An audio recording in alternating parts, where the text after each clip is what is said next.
Welcome to the AI Chat Podcast. I'm your host, Jaden Schaefer. Every day we break down breaking AI news stories and explain their implications in your life and in business.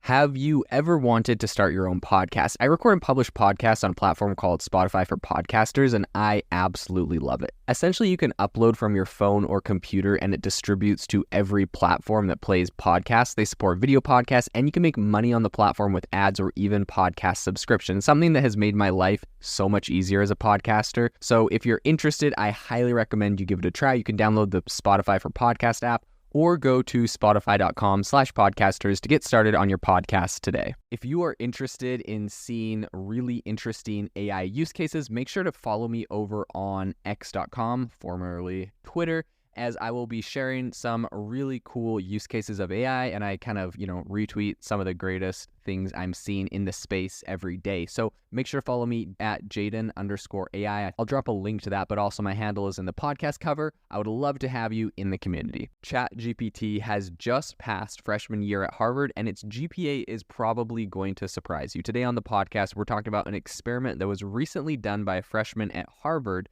where she essentially got GPT4 to write essays for her, and it was more of an experiment. She didn't actually just pass this all off as herself, but I think its GPA was pretty surprising because it actually managed to get a 3.57 GPA, which is totally passable, and I think it really highlights what is going on in the education system and the fact that you really could use ChatGPT to write your essays in college and what the impact of that is. So let's dive into it on the podcast today. I think this experiment was done by a freshman named Maya Bodnick, and I think her experiment really illustrates how AI like ChatGPT is going to disrupt the conventional learning and kind of evaluation mechanisms at universities. And then more specifically, I think this is going to potentially influence, social sciences and humanities education, which traditionally rely really heavily on take-home writing assignments for student assessments. I can remember back to my days at college, I had classes where, they would say you have to go and write the entire essay in the testing center, and, sometimes it'd give you a few hours to do that. So that's kind of an obvious solution if this was really a super integral part. But I do think more broadly, we may start seeing that there is going to be an evolution in what assignments are in college and how we measure success and understand in education in general. So in any case, with this specific test, Maya, she had 7 Harvard professors and teaching assistants who were asked to grade essays written by ChatGPT4. And of course, they were all involved and knew this was a study. But and all of the essays obviously were in response to prompts from their actual courses. So this was, doing actual classes, and each essay was presented without telling if it was the actual author or if it was ChatGPT. So she said, in the study, you're going to be getting either an essay written by ChatGPT or by me. You won't know. You got to grade it. And that was kind of her attempt to get rid of the bias that they were just going to grade them all bad. But in reality, every single one was written by GPT-4. So the topics range from economics and politics to conflict resolution, Spanish, and literature. And she was really trying to kind of test the AI's ability to handle a really broad range of subjects. The AI-generated responses were submitted verbatim. So exactly what GPT-4 spit out is what she, submitted for the reports. And the only thing that she altered was a little bit of resequencing to meet the word count. ChatGPT, GPT-4 only really gives you a 750-word response. So sometimes she would have multiple questions to get a few paragraphs longer or whatnot, and then she would just stick those together. But whatever it wrote, she didn't edit. She just gave it, straight as it was. ChatGPT-4 really surprised everyone, I think, by not only passing the courses, but it actually achieved some pretty impressive grades. And some professors and TAs, I think this is actually kind of funny, they praised the AI as, quote, beautifully written or well articulated. And I'm not sure if they knew this was GPT-4, if they thought, oh, this is probably by the actual person, so they were just, giving her good grades. But in any case, it was written by GPT-4. So some, though, did offer some criticism for it, overly embellishing some things. So I think while the AI seemed to do pretty well with style, the content of the essays received some more nuanced feedback. I think it received an A in American presidency and microeconomics based on its attention to detail and adherence to requirements. However, I think its paper on Latin American politics and Spanish lacked quote unquote, sufficient analysis. So it got a B- and a B on those. But I will say that none of its grades actually dipped below a B-. I think on all of its papers, the grades were something like A, A-, B, B-, and then I think it got one pass on one of its papers, one of the 7. So honestly, fairly good, all things considered.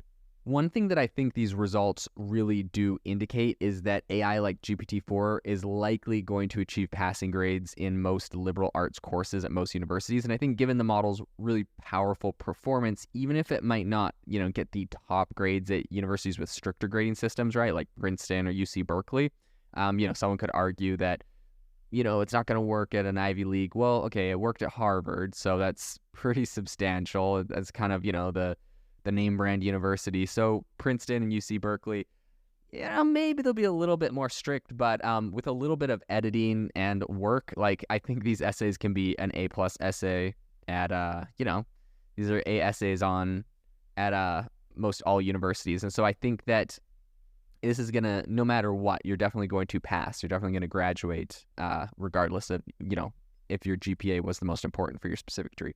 So I will say, though, I think these results have some deeper implications. I think, number one, they suggest a really forthcoming paradigm shift in the way the humanities and social sciences are taught. Up until now, while Google has obviously been a help, the internet has not really been a super effective tool for high-level plagiarism.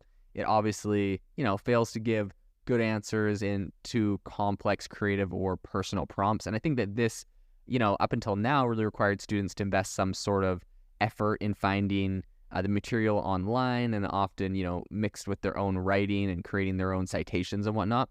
But I think in the era of ChatGPT, this kind of changes the equation. So I think with its improved accuracy that we're now seeing with GPT-4, I think with its ability to answer any prompt specifically, I think this really generates it really is able to generate a full answer, and it requires minimal editing from the student, right? It's not like you have to go paragraph by paragraph. You really can get it to write a big, huge chunk. It pulls and ties everything together, and if you want it to be longer, you can prompt it for something longer. But you don't really have to adapt and be too creative, because it is able to do that. It's able to have personal prompts. The model has, some would argue the model has made cheating easier than ever. However, I think current AI detectors are also deeply flawed. So I think it really kind of brings us to a point where obviously ChatGPT can write a really impressive essay. It's really hard to get an essay run through an AI detector, to the point where OpenAI launched their own AI detector for like the education system pretty much. And they just shut it down because it wasn't actually able to work, and it gave a high percentage of false positives. And so in addition to that, a lot of AI detectors haven't really been widely adopted by educational institutions. And I think a big part of that is, when you have a company like OpenAI, who's obviously the one who invented ChatGPT, and if they can't even do it, it's hard to trust other companies. So I think all of these really make it much more challenging to catch students who might use AI to complete their assignments. And I think this is a really big problem that educators are grappling with at the moment. I think in light of some of these results, one of the really pressing questions is how to combat this new form of, potential academic dishonesty, or do we just give up on that and decide this is the equivalent of a calculator for text, and you just are allowed to use ChatGPT now to generate things, and it's a question of like when you can and when you can't use it. And in my personal opinion, I think that is the direction this is going to have to go, whether people like it or not, or agree with it or not. That's the direction it's going to go, because if it's impossible to detect and everyone uses it, there's no way you can actually really there's nothing you can really do about it. So I think at that point, you just have to decide it's like a calculator, and, maybe some situations you have to go to the testing center and write a whole thing yourself to prove that you're capable of writing something well thought out. But in other cases, I think they're just going to have to start evaluating how everything is done. I even saw a funny meme recently where it was like, because of ChatGPT, my teacher said we all have to like write our essays from now on. And then he like created a little robot with a pen in its hand that would copy his handwriting and write out his essay for him. So it's really, I mean, unless someone's watching you live, which I mean, perhaps a testing center or in class is possible. But especially with like online universities and stuff like that, it's very, very challenging, I think, to get around ChatGPT entirely. So anyways, it's going to be really interesting to see what happens there. Of course, it's incredibly useful to have the experience of writing things out yourself and practicing using your brain. And I totally get that. But I think we are in different times, and it's going to be interesting to see how people adapt to that. I think because of this, and because, of course, AI detectors aren't really working, I think educators are going to have to consider shifting from take-home essays to in-person assignments. That's going to be a big thing. I think this approach, while it's obviously not without its limitations and trade-offs, I think it's going to help maintain some academic integrity if that's really important to your degree. That being said, though, right, like I remember in college having to write English papers that were super, super long, had a ton of citations. You're reading a book and you're doing all this research on it to write this really in-depth paper. And if the only way that you can be tested on that is to do it in like a testing center over, like you do have like a time limit, right? Like I worked on that paper for like a week, right? I had a lot of classes, I had to fit stuff in. And so it's going to be interesting. Maybe it just moves to shorter papers or something. I'm not sure. So it's going to be interesting. Definitely something people are grappling with. I think the implications also extend beyond kind of the classroom. I think if AI can replicate the academic work performed by students, it's not far-fetched to imagine, a future where AI might take over jobs that involve similar kinds of tasks in the real world, right? Like, obviously people are saying, oh no, how are we going to stop like students from using AI to write their papers? Like, that's, in my mind, less relevant to what does that mean if AI really can write really good papers? Does that mean that journalists get replaced? Does that mean authors get replaced? Does that mean, what does that kind of look like? And so I think this kind of underlines the pressing need for educators and policymakers to grapple with the implications of AI, not just for academic integrity, but really for the future of work and society as a whole. And, some people say, awesome, ban AI, get rid of it, it's going to take jobs. But then it's like, well, if we develop something that is able to do it better than humans, and, there's always, of course, the debate of, well, why do we work? What is the importance of work? Should a human do it? And then, there's a lot of people's counter argument, which is like, if it brings you joy and that's what you love to do, even if a robot could do it better, maybe you want to keep doing that, right? And I think we see this in a lot of cases today, and maybe this isn't something a lot of people have thought about, but think of the fact that like if you go to like a farmer's market or something very popular where I currently live, there's a ton of people who have hand-knitted wool sweaters and handmade soap and handmade beeswax candles and all sorts of handmade glass crafted ornaments and sculptures and all sorts of things like that. And I think it's really interesting because, of course, like those things have a very high value. People absolutely love them, but all of them could be mass manufactured by machines, right? Like soap, candles, knitting, sweaters, glass works. Like a lot of that can just be manufactured. All of that can be manufactured by machines. And so it's like, why do we buy it from a human? It's like, well, it has this like artisan and craftsman touch. And it makes me wonder if at some point we'll get there where it's like, we like journals that are, or like newspapers that are exclusively written by humans, but they're almost like this more artisan kind of touch, like indie like vibe you get from them, where it's like, if you just want like interesting information and it's super fast and it's super cheap and it's super relevant and it's got some good, basic overviews of whatever, like AI could 100% take over a lot of newspapers that just are writing high level news. They're all aggregating from routers anyways and writing about whatever, routers wrote about that morning. So I think there's a lot of, and maybe they could even have some special models built in that they can go and grab extra insights from places that no one else has access to data, and they, tie in some new insights and stuff. So it's not just like regurgitated content. There's a lot of things that could happen. And so I think it's going to be really interesting to see where that goes. Obviously this is interesting to me from a journalistic perspective as I cover the news every day.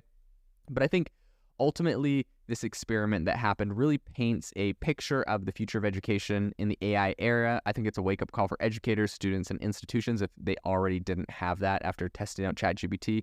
But I think it really kind of reassesses their practices and values in a very rapidly evolving digital landscape.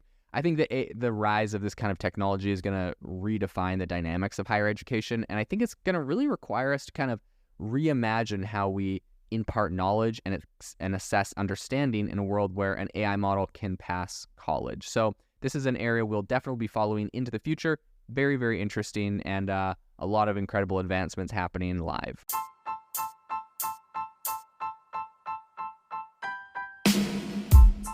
Thank you for listening to the AI Chat podcast. If you enjoyed this podcast, I'd appreciate it if you rate us wherever you listen to your podcast. And if you're looking for an innovative group of AI enthusiasts, make sure to check out our Discord channel and Facebook community. It's obviously a lot more interactive than a podcast where we can share software, tools, and prompts we're using in AI every day. I'll leave a link for those in the description below.